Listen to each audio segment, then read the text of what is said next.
1 Samuel 4. Now the Israelites went out to fight against the Philistines. The Israelites camped at Ebenezer and the Philistines at Aphek.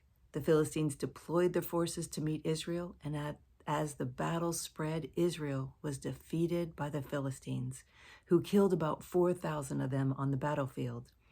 When the soldiers returned to camp, the elders of Israel asked, "Why did the Lord bring defeat upon us today before the Philistines? Let us bring the ark of the Lord's covenant from Shiloh, so that it may go with us and save us from the hand of our enemies." So the people sent men to Shiloh, and they brought back the ark of the covenant of the Lord Almighty, who is enthroned between the cherubim. And Eli's two sons, Hophni and Phinehas, were there with the ark of the covenant of God. When the ark of the Lord's covenant came into the camp, all Israel raised such a great shout that the ground shook. Hearing the uproar, the Philistines asked, "What's all this shouting in the Hebrew camp?" When they learned that the ark of the Lord had come into the camp, the Philistines were afraid. "A god has come into the camp," they said. "We're in trouble. Nothing like this has happened before. Woe to us! Who will deliver us from the hand of these mighty gods? They are the gods who struck the Egyptians with all kinds of plagues in the desert. Be strong, Philistines, be men, or you will be subject to the Hebrews as they have been to you. Be men and fight." Wow, I love the fear of the Lord. So the Philistines fought, and the Israelites were defeated, and every man fled to his tent. The slaughter was very great. Israel lost 30,000 foot soldiers. The ark of God was captured, and Eli's two sons, Hophni and Phinehas, died. Wow. That same day, a Benjamite ran from the battle line and went to Shiloh, his clothes torn and dust on his head. When he arrived, there was Eli sitting on his chair by the side of the road, watching, because his heart feared for the ark of God. When the man entered the town and told what had happened, the whole town sent up a cry. Eli heard the outcry and asked, "What is the meaning of this uproar?" The man hurried over to Eli, who was 98 years old, and whose eyes were yet so he could not, his eyes were set so he could not see. He told Eli, "I have just come from the battle line. I fled from it this very day." Eli asked, "What happened, my son?" The man who brought the news replied, "Israel fled before the Philistines, and the army had suffered heavy losses. And your two sons, Hophni and Phinehas, are dead, and the ark of God has been captured." When he mentioned the ark of God, Eli fell backward off his chair by the side of the gate. His neck was broken, and he died. For he was an old man and heavy. He had led Israel 40 years. His daughter-in-law, the wife of Phinehas, was pregnant and near the time of delivery. When she heard the news that the ark of God had been captured and that her father-in-law and her husband were dead, she went into labor and gave birth, but was overcome by her labor pains. As she was dying, the women attending her said, "Don't despair. You have given birth to a son." But she did not respond or pay any attention. She named the boy Ichabod, saying, "The glory has departed from Israel." Because of the capture of the ark of God and the deaths of her father-in-law and husband, she said, "The glory has departed from Israel, for the ark of God has been captured." Wow, what a day. Israel, 1 Samuel chapter 5.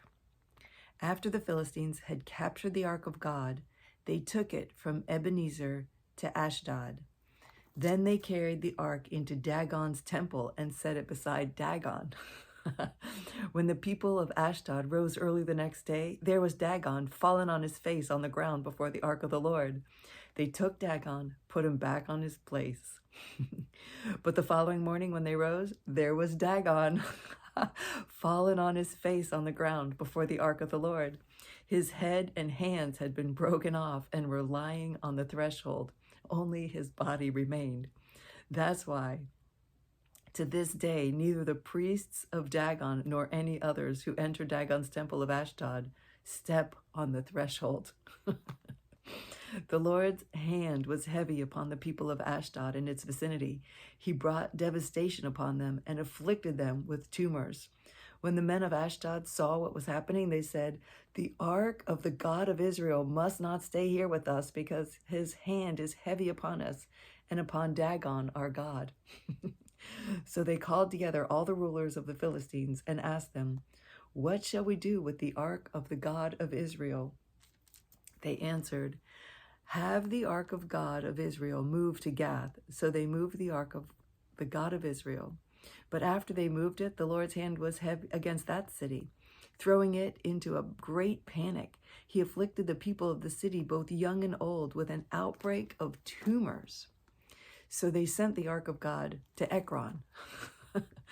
As the ark of God was entering Ekron, the people of Ekron cried out, "They have brought the ark of God, the God of Israel, around to us to kill us and our people." So they called together all the rulers of the Philistines and said, "Send the ark of the God of Israel away. Let it go to its own place, or it will kill us and our people."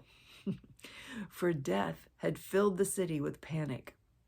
God's hand was very heavy upon it. Those who did not die were afflicted with tumors, and the outcry of the city went up to heaven.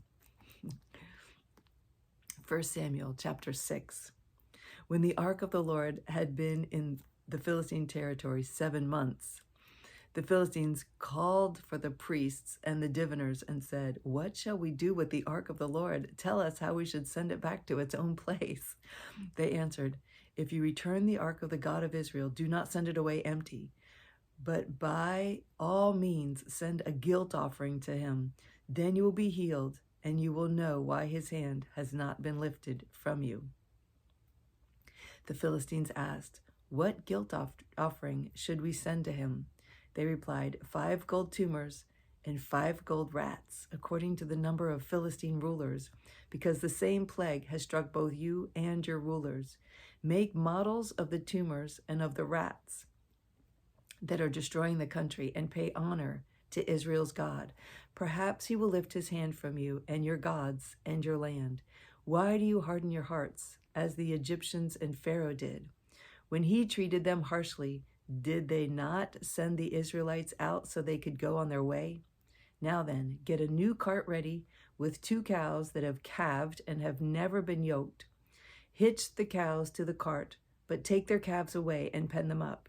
Take the ark of the Lord and put it on the cart, and in a chest beside it put the gold objects that you are sending back to him as a guilt offering. Send it on its way, but keep watching it. If it goes to its own territory toward Beth Shemesh, then the Lord has brought this great disaster on us. But if it does not, then we will know that it was not his hand that struck us, and that it happened to us by chance. So they did this. They took 2 such cows and hitched them to the cart and penned up their calves. They placed the ark of the Lord on the cart, and along with it a chest containing the gold rats and the models of the tumors. Then the cows went straight up toward Beth Shemesh, keeping on the road and lowing all the way. They did not turn to the right or to the left.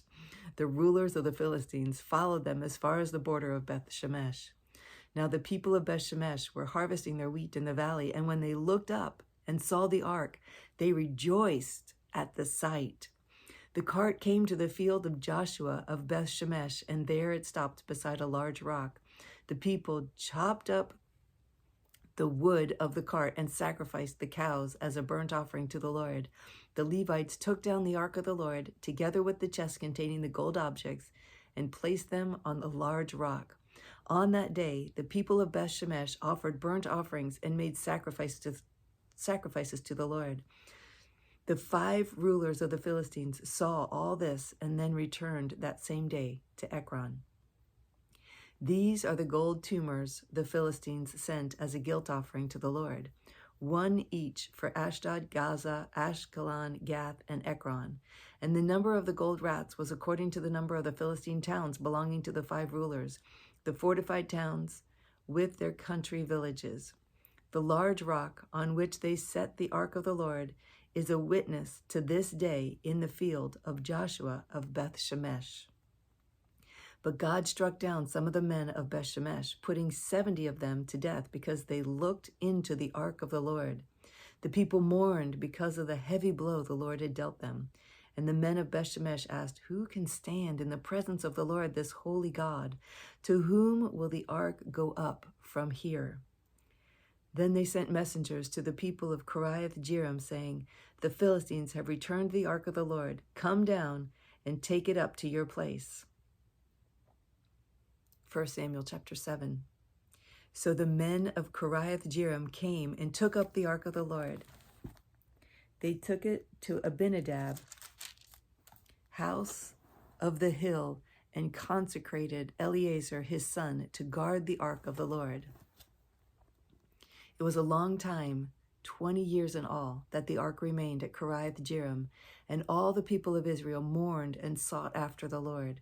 And Samuel said to the whole house of Israel, "If you are returning to the Lord with all your hearts, then rid yourselves of the foreign gods and the Ashtoreths, and commit yourselves to the Lord, and serve him only, and he will deliver you out of the hand of the Philistines." So the Israelites put away their Baals and Ashtoreths and served the Lord only. Then Samuel said, "Assemble all Israel at Mizpah, and I will intercede with the Lord for you." When they had assembled at Mizpah and drew water and poured it out before the Lord, on that day they fasted, and there they confessed, "We have sinned against the Lord." And Samuel was leader of Israel at Mizpah. When the Philistines heard that Israel had assembled at Mizpah, the rulers of the Philistines came up to attack them. And when the Israelites heard of it, they were afraid because of the Philistines. They said to Samuel, "Do not stop crying out to the Lord our God for us, that he may rescue us from the hand of the Philistines." Then Samuel took a suckling lamb and offered it up as a whole burnt offering to the Lord. He cried out to the Lord on Israel's behalf, and the Lord answered him. When Samuel was sacrificing the burnt offering, the Philistines drew near to engage Israel in battle. But that day the Lord thundered with loud thunder against the Philistines and threw them into such a panic that they were routed before the Israelites. The men of Israel rushed out of Mizpah and pursued the Philistines, slaughtering them along the way to a point below Beth-kar. Then Samuel took a stone and set it up between Mizpah and Shen. He named it Ebenezer, saying, "Thus far has the Lord helped us." So the Philistines were subdued and did not invade Israel territory again. Throughout Samuel's lifetime, the hand of the Lord was against the Philistines. The towns from Ekron to Gath that the Philistines had captured from Israel were restored to her, and Israel delivered the neighboring territory from the power of the Philistines, and there was peace between Israel and the Amorites. Samuel continued as judge over Israel all the days of his life. From year to year, he went on a circuit from Bethel to Gilgal to Mizpah, judging Israel in all those places. But he always went back to Ramah, where his home was, and there he also judged Israel. And he built an altar there to the Lord.